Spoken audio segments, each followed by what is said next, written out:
कल के लेक्चर में हमने देखा विलयन के सांद्रण को व्यक्त करने की विधि में मोलरता। तो मोलरता हुआ विलयन के 1 लीटर में उपस्थित विलेय के मोलों की संख्या। अब मैं एक और गणित कराता हूं कि 500 ml विलयन में 500 ml विलयन में 34.2 ग्राम सुक्रोज घुला है। सवाल है कि 500 ml विलयन में 34.2 ग्राम सुक्रोज घुला है, विलयन की मोलरता ज्ञात कीजिए। प्रश्न है 500 ml विलयन में 34.2 ग्राम सुक्रोज घुला है, विलयन की मोलरता ज्ञात कीजिए। अब हमने मोलरता की परिभाषा याद करना चालू की। तो मोलरता की परिभाषा है विलयन के 1 लीटर में उपस्थित विलेय के मोलों की संख्या। विलयन के 1 लीटर में उपस्थित, और दिया भी क्या क्वेश्चन में, विलयन के ही दिया है।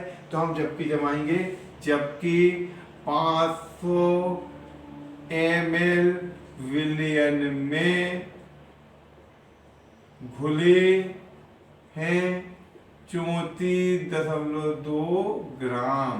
अब 34.2 ग्राम हमें क्या चाहिए, इसमें मोल। तो हम क्या करेंगे, बटे में कर देंगे 342।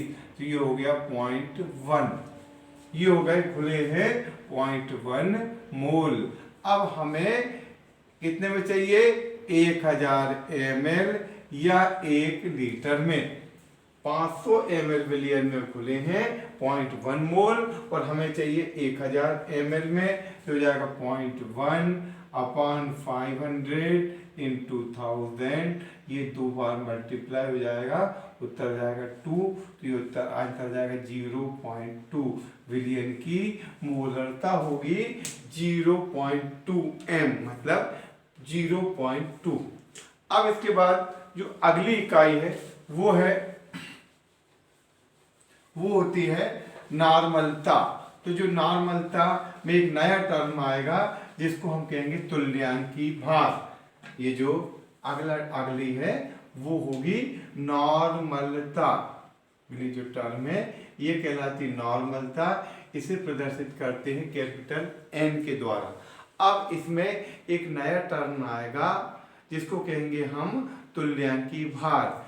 कुछ का अनुभार, देखो अब इसमें क्या होता है कि तुल्यांकी भार बराबर अनुभार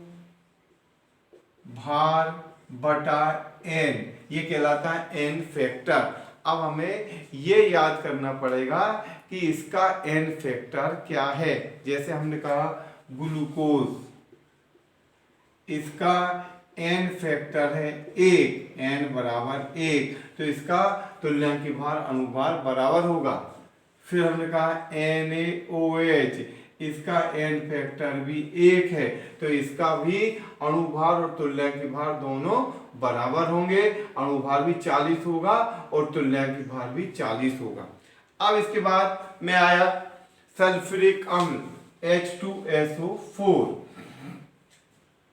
H2SO4 ये चूंकि 2H+ देता है, द्विक्षारकीय अम्ल है, तो इसका n फैक्टर होगा 2। जब इसका n फैक्टर 2 होगा तो इसका अनुभार होता है 98, और बट n बराबर 2, मतलब ये होना आएगा 49। तो सल्फ्यूरिक अम्ल का अनुभार होता है 98 और तुल्यांकी भार होता है 49। अब इसके बाद ऑक्सैलिक एसिड डाइहाइड्रेट, ये कहलाता है ऑक्सैलिक एसिड।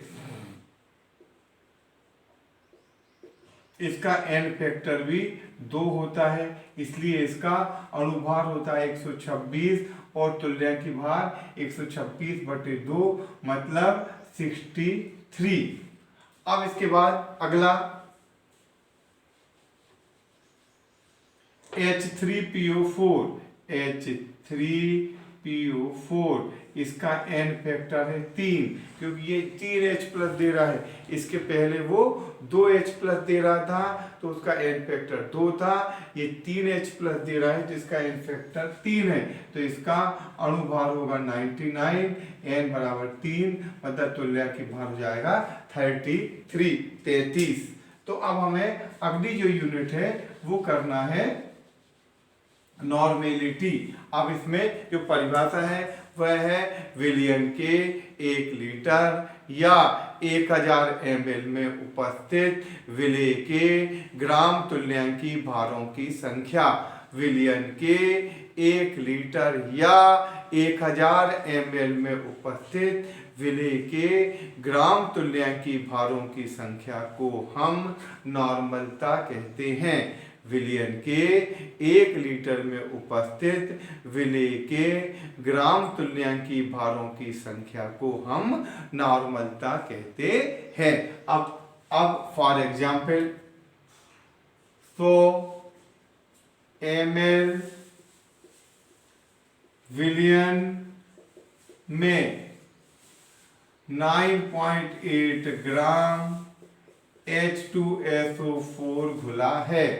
100 ml विलियन में 9.8 ग्राम H2SO4 घुला है। हमें पता है H2SO4 का जो तुल्यांकी भार है वह होता है 949, अणुभार 98 और तुल्यांकी भार 49। अब हमें जबकि जमाएंगे, जबकि 100 ml विलियन में 9.8 ग्राम मतलब 9.8 बटे 49 ग्राम तुल्यांकी, तो जाएगा ये कर जाएगा 0.2 बार, ये हो गए। अब इसमें मोल नहीं लिखेंगे बल्कि लिखेंगे ग्राम तुल्यांकी, मतलब ये हो गया 0.2 ग्राम तुल्यांकी, ये इससे कट जाएगा 0.2 बार। 100 ml विलियन में 0.22 ग्राम तुल्यांकी, इसलिए हमें जो नॉर्मलता वो निकालते हैं 1000 ml या 1 लीटर में, तो इसलिए 1000 में तो जाएगा 0.2 अपॉन 100 इंटू 1000, ये 2 जीरो से ये 2 जीरो कैंसिल हो जाएंगे, तो आंसर जाएगा 2, मतलब इसकी जो नॉर्मलता होगी वह होगी 2। ये जो है ये हो गया। अब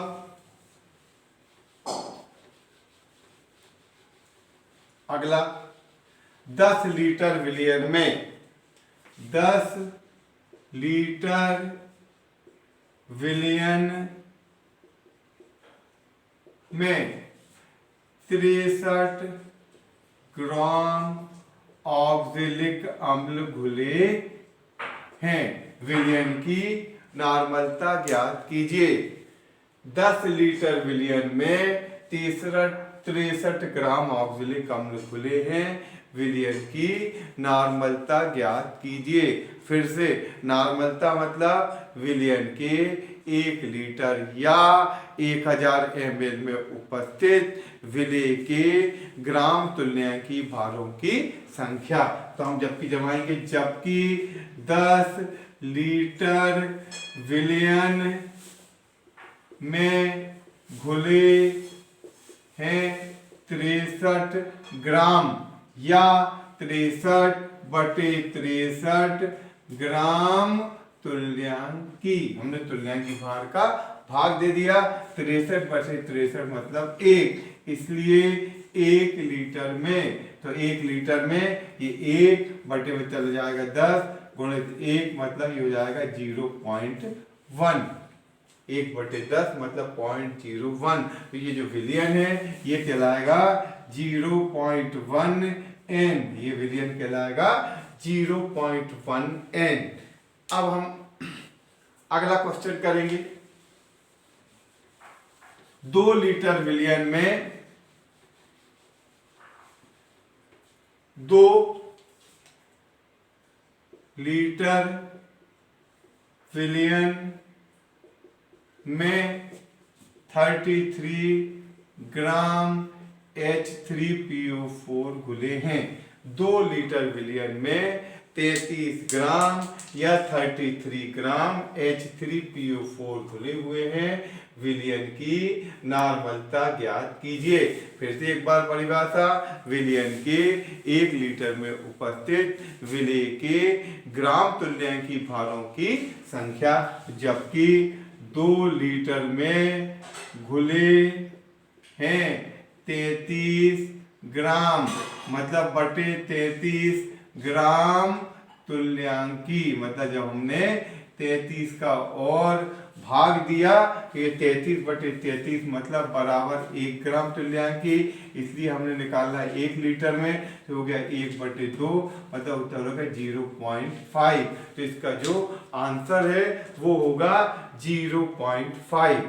अब अभी जो हमने जो इकाइयां पढ़ी वो थी मोलरता, नॉर्मलता, ग्राम पर लीटर। ये सभी इकाइयां ताप से प्रभावित होती हैं क्योंकि इन इकाइयों में लीटर आता है।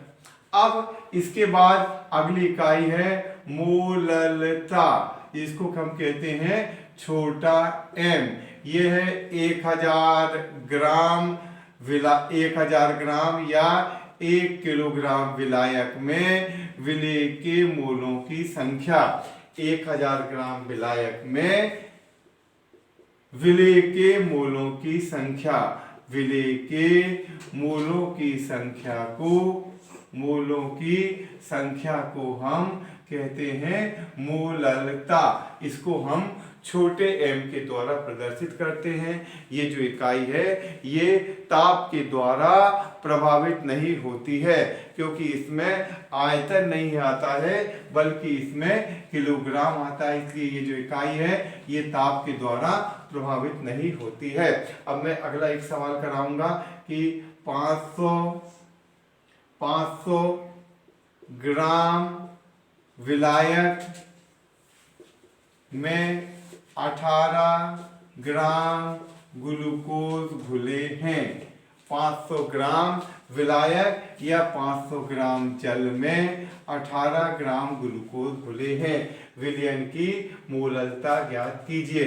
हमें क्या ज्ञात करना है? 1000 ग्राम जल में विलेय के मोलों की संख्या। जबकि जमाएंगे, जबकि 500 ग्राम जल में 18/180 मोल, इसलिए 1000 ग्राम में 18/180 मतलब 0.1, तो ये हो गया 0.1/500 × 1000, ये 2 से मल्टीप्लाई हो जाएगा, ये जाएगा 0.2। तो जबकि 500 ग्राम में 18/180 मतलब 0.1 मोल, इसलिए 1000 में 0.1 × 1000 हो जाएगा 0.2। तो अब हमें इसमें पढ़ना है अगला क्वेश्चन। 1018 ग्राम विलयन में, अगला क्वेश्चन 1180 ग्राम विलयन में 180 ग्राम ग्लूकोज घुले हैं। विलयन की मोललता ज्ञात कीजिए।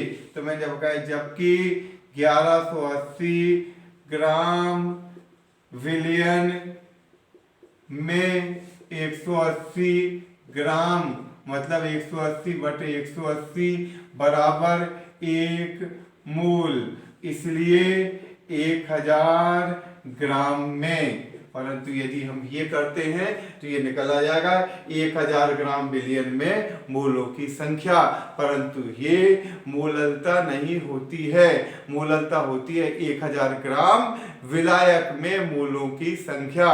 तो ये इस तरह करेंगे तो हमारा सवाल गलत हो जाएगा। तो हमें क्या करना है? विलयन में से विलायक को घटाएंगे तो आ जाएगा, विलयन में से विलेय को घटाएंगे तो आ जाएगा विलायक। तो जब 1180 विलयन का द्रव्यमान है, 180 विले ग्लूकोज का द्रव्यमान है, तो इसका द्रव्यमान हो गया 1000। तो आप हम इसमें लिखेंगे 1000 ग्राम विलयन न लिखकर लिखेंगे 1000 ग्राम विलायक में मोलों की संख्या 1, इसलिए 1000 में बात हुई की वही हुई, 1/1000 गुणित 1000, 1000 से 1000 कैंसिल, आंसर आ जाएगा 1। तो विलयन की जो मोलरता होगी वो होगी 1। तो आज की यूनिट में हमने मोलरता, नॉर्मलता तथा मोलरता ज्ञात करना सीखा। हम पढ़ रहे हैं विलयन के सांद्रण को व्यक्त करने की विधियां। कल का जो अगला जो नेक्स्ट वीडियो है इसमें हम पढ़ेंगे मोल प्रभाज। ठीक, तो ये मोलरता जो होती है वो ताप से प्रभावित नहीं होती। Thank you.